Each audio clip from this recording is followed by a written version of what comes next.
please salute. You're invited to join two-time Grammy Award-winning recording artist and Philly's very own Jazmine Sullivan as she sings our national anthem. Oh, say, can you see by the dawn's early light? Ooh, okay, yeah. What's so at the twilight? Ooh, okay. A lot of word painting here. Really cool. Oh, say, can you see? Right? That's kind of like speech-like, you know what I mean? You know, it's more like, oh, say, can you see? Right? It's conversational. And then on the flip side, she's also really going with see, right? She just goes a little pianissimo and then just kind of goes and gradually gives a little bit of oomph. And it's not excessive, but it's just a little bit of that thyroid cartilage tilt. The Adam's apple, when that thing goes here, that's when you get vibrato. See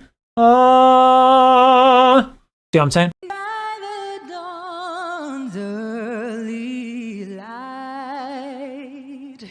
What so proudly we hailed That guy's really into it.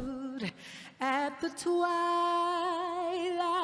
last gleam. Ooh, her phrasing is insane. And bright star. She's doing like, you know, Jazmine Sullivan is better than butter. She belongs on almost only the world's exquisite toast. What am I saying? I have no idea, but let's talk about the singing. So when I say buttery smooth, what do I mean? I mean that the phrase is super legato. The breath doesn't stop. And a great way to kind of really get the sense of how to do this is an exercise that gets thrown away because people misunderstand how useful it is.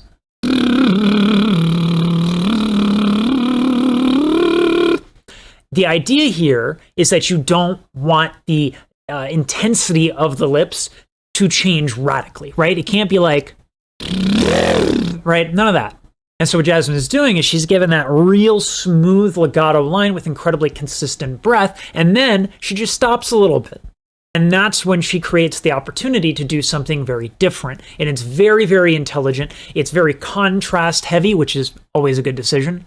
And it's extremely, extremely expressive.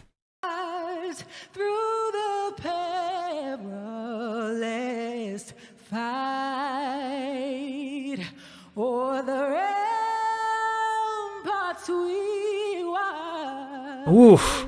Yes. That's awesome. Gallant. Right? That's a little high for me. But that is incredibly, incredibly graceful. It's almost like it's a very gallant phrasing. There's an elegance to it, and that is very appropriate for the word.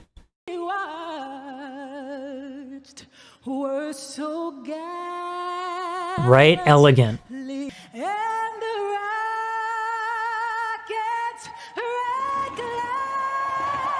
Ooh!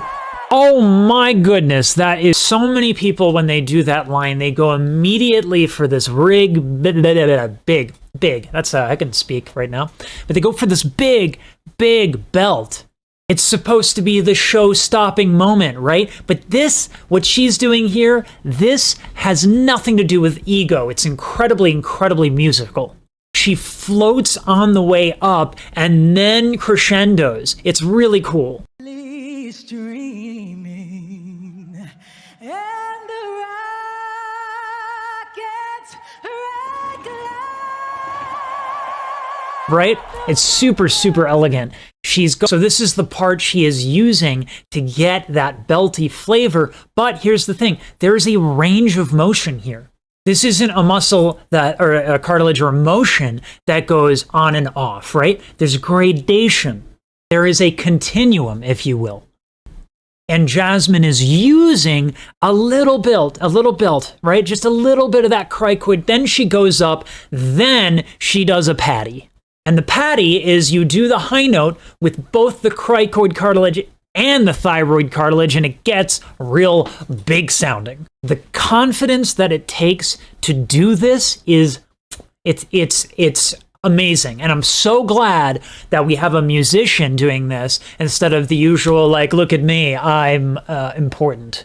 I mean, she is important, but you know, you get what I'm saying? Like, oftentimes people don't, like, they're tasteless when they sing this, you know what I mean?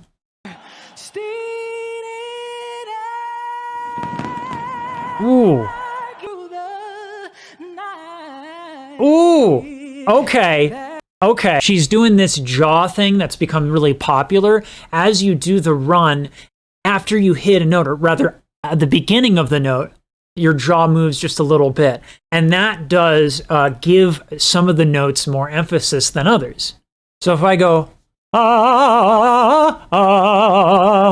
something like that, right? As the fact that you're moving the sound, moving where the notes are, and what it does is it makes a run not mush.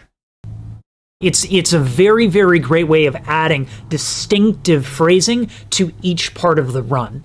And so it's extremely, extremely musically intelligent.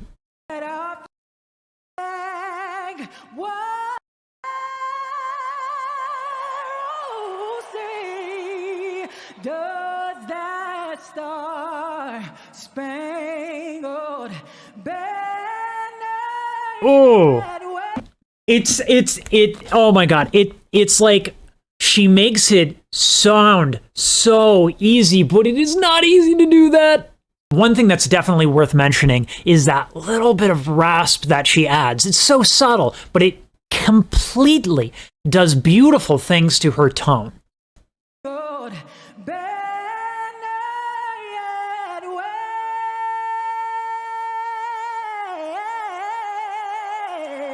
So the false folds are above the actual folds. They're really, really high up in the larynx. And what happens is when you get them close together, they can give a little bit of that rasp.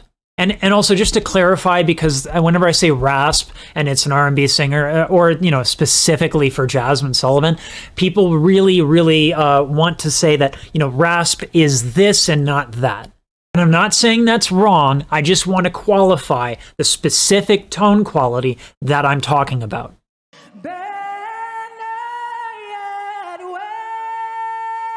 It's coming right. Now, the difficult part of doing this is that the breath has to be so gentle. And actually, you know, we can actually do an exercise here that will communicate just how hard this is. Say, hey, how you doing? So, not so hard, right? Hey, how you doing? Pretty easy, right? Now, you're going to have to hold your breath. You're going to feel that closing, and that's your false folds coming together. So from the position where you're holding your breath, now say hello there, or hey, whatever words I said. Hey, how you doing? Right? Totally different sound. So you have to get the false folds just right, because if they're too closed, you're not going to be able to do it. So they have to be really, really in the right spot. And then you have to use very little air because it's so technically difficult. And because it's so difficult, we need to make other things easier. And so we go light on the voice, meaning we use less air. And again, going back to that other exercise that I was talking about, right? The intensity of that can show you how much air you're using. Alternatively, if you're like me, I'm very visual. You can take a straw and a glass of water and you'll see the bubbles, and that will tell you very clearly how much air you're using.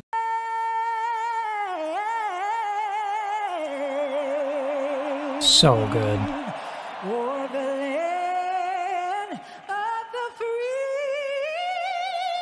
Okay.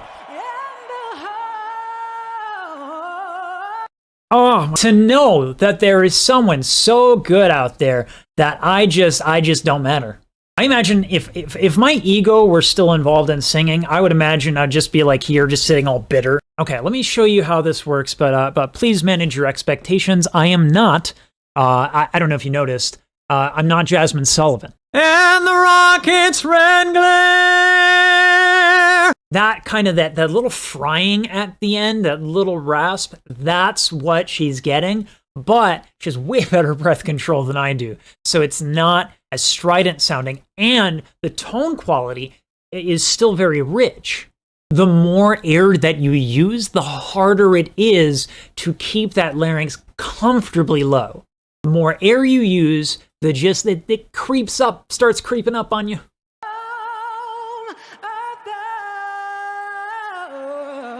Okay.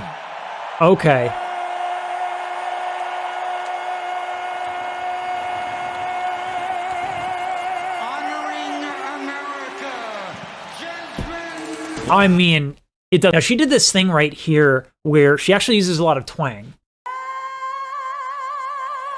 Ooh.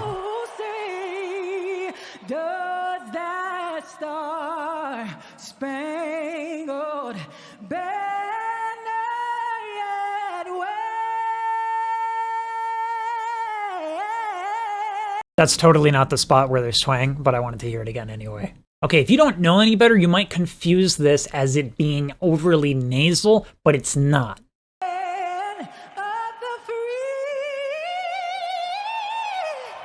That is not nasal. So let's talk about what twang is. Twang is what happens when the aryepiglottic muscles, specifically the aryepiglottic, I swear I know what I'm talking about, sometimes not really. Aryepiglottic sphincter. There we go. If you're old enough to remember, think Fran Fine.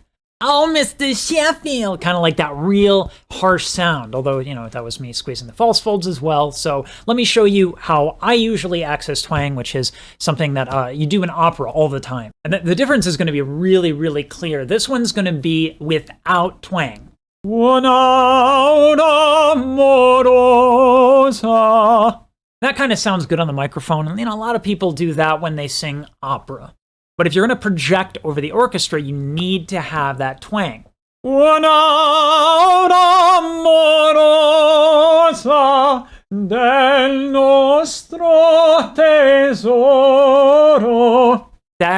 that sound. And specifically covers like 2,000 to 4,000 hertz in the frequency stuff. Actually, I can show you guys that. And girls, let's be inclusive. So this is what's called a spectrogram. The different frequencies are going to be represented on the y-axis, and time is going to be on the x-axis. Versus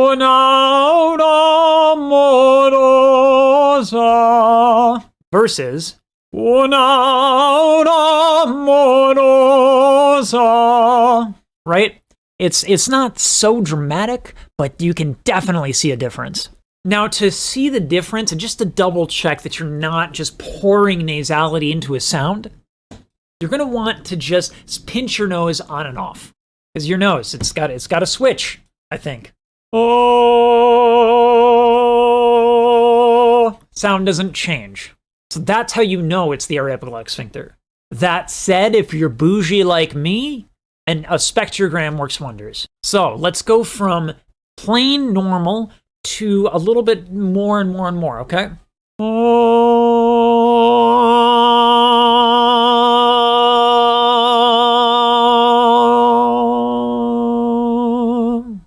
I hope that's a little bit more clear.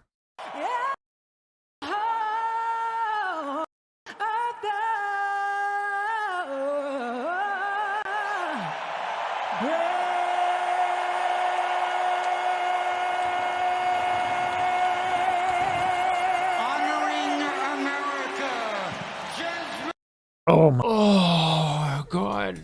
The thing with Jazmine is that all of these things are relatively tasteful, but they're so hard. It's hard stuff. She just makes it look easy.